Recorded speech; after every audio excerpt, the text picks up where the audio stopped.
let us welcome to the show Byron Clark to talk about a bunch of stuff. Byron, good evening and welcome. Kia ora. Kia ora. How are you, sir? It's been a while. Oh, well, thank you. It has been a while. Yeah. Been a while. Anything to update us on? Probably the last time we talked to you was when you were releasing your book and doing that kind of world. How's that all gone? What's happening with you at the moment? Yeah, the book sold really well, was a national bestseller. Obviously been out for a couple of years now, but I still hear from people who have picked it up at the library and read it and send me a message or an email or something to say they enjoyed it or they talk about something they learned from it. So, yeah, I'm glad it's still reaching an audience. Very cool. And did it go overseas? So I think there was talk about it going overseas, even though it was a New Zealand-centric book, but the ideas are obviously transferable about these sorts of groups.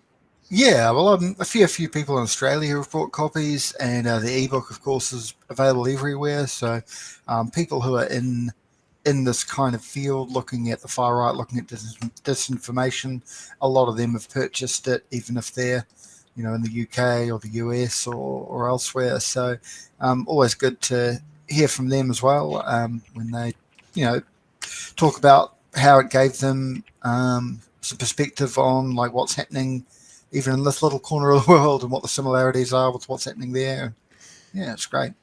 All right, dude. Hey, listen, we've got you on.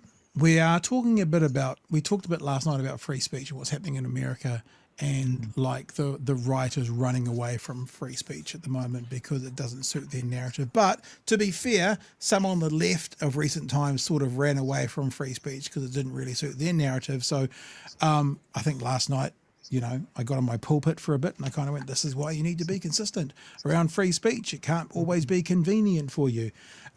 You've written a piece on Feijoa Dispatch. First of all, tell us about Feijoa Dispatch. Is this just you? Is this a group of you doing writing? It's mostly just me, but occasionally there are guest writers, particularly at the moment.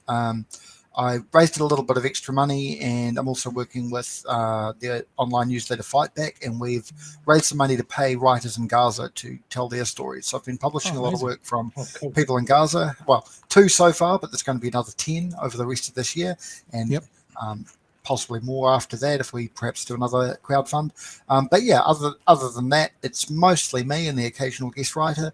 And it's somewhere where people can read my work. I can sort of write about whatever I want. Don't have to go through any editor since it's me. And people can subscribe for free, or they can become a premium subscriber, and you get a little bit of extra content for that. And you, of course, help fund me to keep doing this sort of research, this sort of writing. Nice. And why Feijoa Dispatch? What's the name all about? It's just a nice fruit. I had a YouTube video a few years back. I never named it. It was just me, and people would always say to me, "Oh, what's the name of your YouTube channel?" Oh, it doesn't have a name. So when I started this, I thought, "Oh, need to think of a name." Okay, there's a fruit I like. We're going to call it Feijoa Dispatch.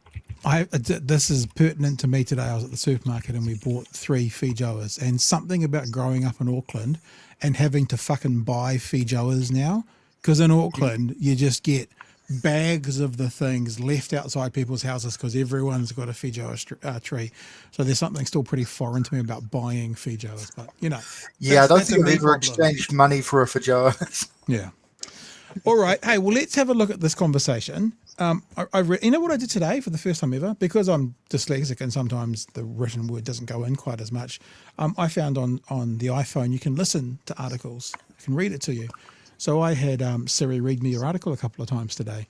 And I was interested because, I know what it's about, but when someone gets into it and they see themes around the Christchurch massacre or writings around the Christchurch massacre, they see writings in the same article around the Free Speech Union, writings in the same article about Destiny Church and especially the disruptions of Pride events, they may land and go, what's this actually about? So tell us about the article. Tell us about what you're writing about and the themes that are coming out in it for you. Yeah, so it's about all those things, and really it's about how they're all connected. My writing, both the book for those who've read it and the stuff I do in Feijoa Dispatch, I try and avoid just hard news because I feel like you can get that from social media, and I avoid commentary. I don't think my opinions are super interesting. What I try and do is do more sort of long form essay style stuff where people will get a bit of in-depth analysis and probably learn a few new things and think a bit more deeply about some of these issues. So what I'm really trying to get across here is that 6 years on from the massacre in Christchurch, the things that led to it, which were the spread of hateful ideas, hateful ideology, is still very much happening. And so that brings in the Free Speech Union and some of the speakers they've been hosting and the work they've been doing. And it brings in Destiny Church, who have been disrupting these pride events, which is so similar to what we've seen in North America, well, particularly the US. I'm less certain about Canada, but North America over the last few years. When I wrote the book, I wrote about a couple of examples from the US, and I remember people saying, well, this is the US, it's not here. But, now it's hit here, which is why I wrote about it, because I knew we weren't far behind. Yeah. So the themes around that, I mean, I was particularly interested, you wrote about the Free Speech Union had their event on the other side, I think, of Hadley Park, whilst there was the commemorations or a remembrance happening on the same day as the Christchurch massacre. Do you think there's anything intentional in that, or was that an unlucky coincidence that they were there? I think it's mostly a coincidence that it was happening so close. But I'm from Christchurch. I live in Christchurch, and with this article as well, I wanted to write about my city, and there were these three things all happening on the same day. So we have Muslims going to Al Noor Masjid for Friday prayers when it's the eve of the anniversary.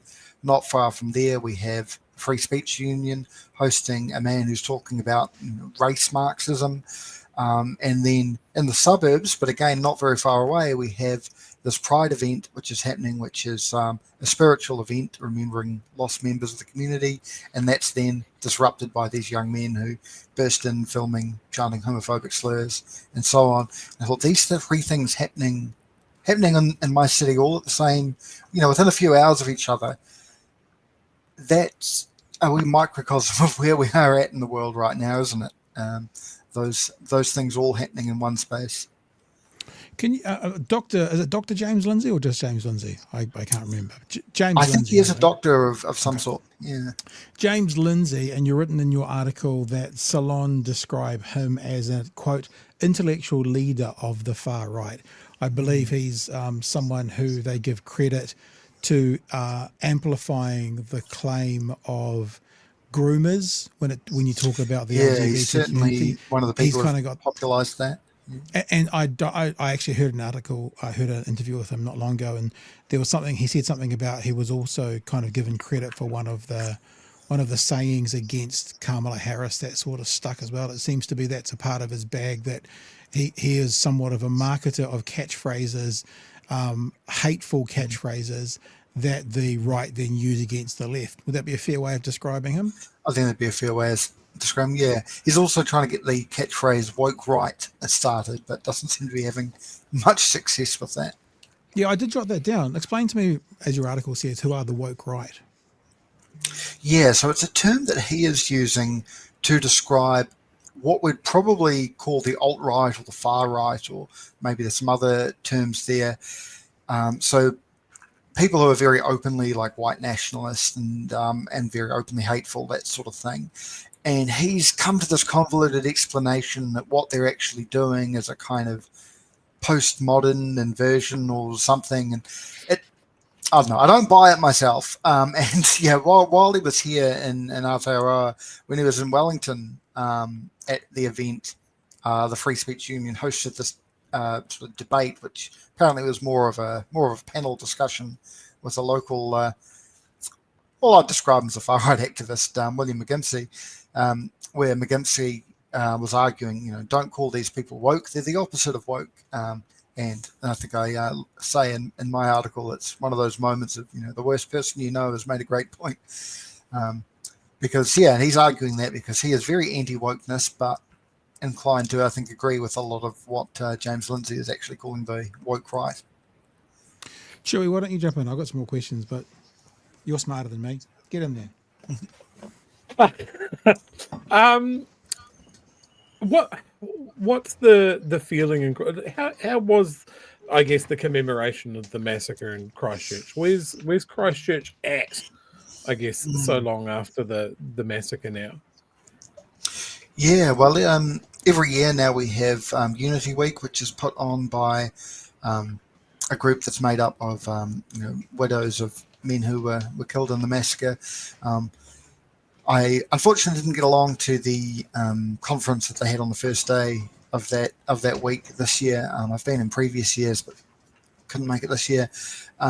So that means there's always a commemoration. So pleased that that's there. But it has been 6 years and we're not getting the massive events that we got, the first anniversary, even the second anniversary. Obviously, COVID disrupted that one very much. And since then, yeah, it's been a bit smaller, a bit more subdued. And that's, I guess, what's going to happen as more time passes. But I do think it's important that we, keep remembering what happened, particularly as we're still in a very similar political situation to the one we were in 2019. Not exactly the same, but many of the same issues. Yeah, I noticed Christopher Luxon's comments were very much lip service when you look at what his government's actually doing, especially with looking at winding back some of the changes to our firearms legislation and that sort of thing. I guess, did you notice that being talked about in those sort of groups up there? Not very much, but that's not saying it isn't happening. That's maybe just saying I haven't observed it much. But yeah, that's the point I made in my recent article, and that's been quite widely read and quite widely shared on Blue Sky in particular, probably some other social media. So I think people are thinking about that. It's very easy to speak at an event and say, that we need to deal with these kind of problems that caused the massacre. It's harder to walk the talk, and we had some things happening in the aftermath that I think were quite positive. We had the Christchurch call, we had the founding of Whenua Tarikura to research hate and extremism. We had some changes to our firearms laws, which I think on the whole are quite positive. But yeah, what we see now is the funding's all been cut for Whenua Tarikura. There's talk of rolling back those firearms legislation changes. And while the Christchurch call still exists as a non-profit group that's not affiliated with any governments, the situation in social media now is arguably a lot worse than it was at the time the Christchurch call started. I mean, we've got X, formerly Twitter, and the way that platform has really changed since Musk took over. And then we have now, after Trump's win in the US, Mark Zuckerberg talking about how Meta is going to get rid of fact checking and they're going to be more of a free speech platform as well, and talking about how they were doing this fact checking and it was censoring free speech or what have you. So many of those things that led to this tragedy are kind of either still there or back or worse. And I think we need to hold people like Luxon accountable for some of that, because he's in a position where his government could be doing more than what they're doing. Oh, and also he's the reason that we're hearing from the other two. He's the reason that Winston and Seymour have a platform. So, I give credit where credit's due. I think it was Bomber who would say at one stage, when you open that door, Mr. Luxon, anything that breaks, you own. So he's got more than tacit connections to that. The thing about the free speech thing, it's such horseshit as well, because you have the right to say whatever you want. You have the right to say incorrect things, but I think the responsibility of a platform is to let the punter know whether that's right or wrong. So cool, say the world Earth is flat. Fine, I don't care. Say it, but it's the responsibility of the platform to then go, by the way, they've got the right to say this, but this is factually incorrect. You know what I mean? It's like, I heard, I can't remember who it was. So in the last few days, someone was talking about the responsibility. Oh, I know who it was. It was James. Is it James O'Brien, the English talkback host? I think it's James O'Brien, isn't it? And he was giving the example of if someone comes on his radio show and defames someone, then James O'Brien ends up being in court for being the person that allowed that defamation to happen, James O'Brien and his radio station. But these online social media platforms are somehow able to go, nothing to do with us, nothing to do with us, if all that kind of stuff goes out there. And I've never thought about it before until I heard him say that when I was listening to one of his talkback sections the other day. It's a really good point. If, for want of a better word, legacy media, like tangible media that you can touch and hold and feel, newspapers and stuff, if they're all responsible for other people's opinions going out on them, maybe so should social medias be. And that might make the difference. Yeah, I mean, these platforms are publishers, really. That's what they are. They try and argue they're just a common carrier and their users post to them. But as soon as you are making editorial decisions about what the users of these platforms see, even if you're doing that algorithmically, you're making an editorial decision. You're designing your algorithm in such a way that it's going to show particular pieces of content to a particular audience. And if you're doing that, you can then make those editorial decisions to show less of false information, less of hateful content. You could even make the editorial decision to show none at all. So every time we see this content on social media, I spent a few minutes on Twitter not long ago and saw some terrible stuff. That is a editorial decision that Twitter has made for me to see that, because these are not accounts I was following. They were not replying to people I was following. They just ended up there anyway. Yeah. I was also going to say about this whole kind of free speech world and conspiracy outright world. It may have been around for a while, but COVID put rocket fuel on it. Just by chance, I was watching an episode of New Amsterdam tonight. Me and my wife watching New Amsterdam. We've just started series 3, and series 3 was from 2021. And I don't know whether it was a good or a bad programming decision for him, but they went in hard, storyline being COVID. And I'm just like, I wonder if in 2021 people in America was like, hey, we've had this all last year, we just want to break from it. But the thing that, and we talked about this, the thing that struck me was at the end of the episode, it might be the first episode of series 3, 2 of the doctors are standing on the roof where they go and take their, smoke breaks, for want of a better word. And they looked at each other and they were like, oh, it's 7 o'clock. And you remember the stories about at 7 o'clock every night in New York, people would clap and cheer and beep horns and like just celebrate those people who were on the front line. And I just looked at my wife and I said, can you believe it went from this, thank you for your service, for want of a better word, to Nuremberg 2.0? I went from that to, Fauci as a war criminal. And that COVID through line put rocket fuel on this stuff, man. Absolutely, yeah. And I mean, the difference between 2020 and 2022, when we get the Parliament occupation, it's stark. And and that's other countries as well. I mean, the occupation here was inspired by protests in Ottawa and Canada and others in Canberra. We went from being very united as a society and thinking about, essential workers and valuing them to, this, and certainly it's still a fringe, but it became much bigger and more prominent, that conspiracy theorist movement. Yeah, but that fringe is now, the effects of that fringe is now making decisions on the 9th floor of the Beehive.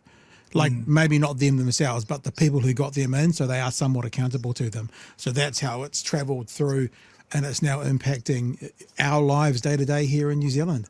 I mean, Winston's just gone hardcore on all the conspiracy theories because they got him there. This new COVID inquiry, the penis police in hospitals, all these things that I know Winston doesn't give a shit about, but he knows to get elected next time, he needs to actually give some red meat to this base that got him in this time.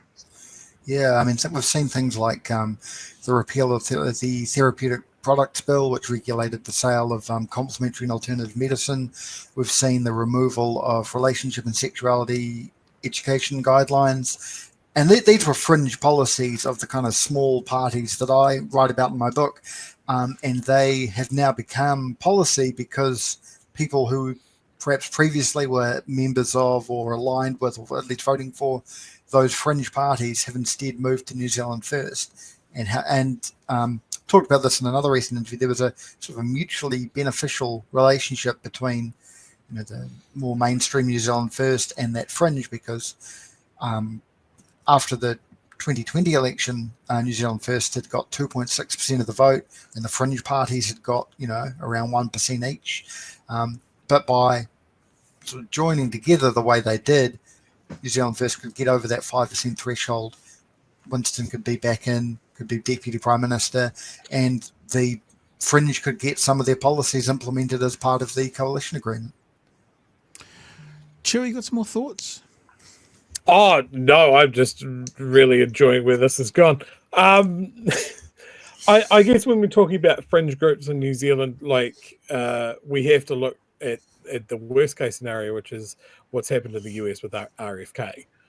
And I note just this week that they are academics and researchers have been told, hey, look, if you're putting in funding proposals, definitely don't mention anything to do with mRNA.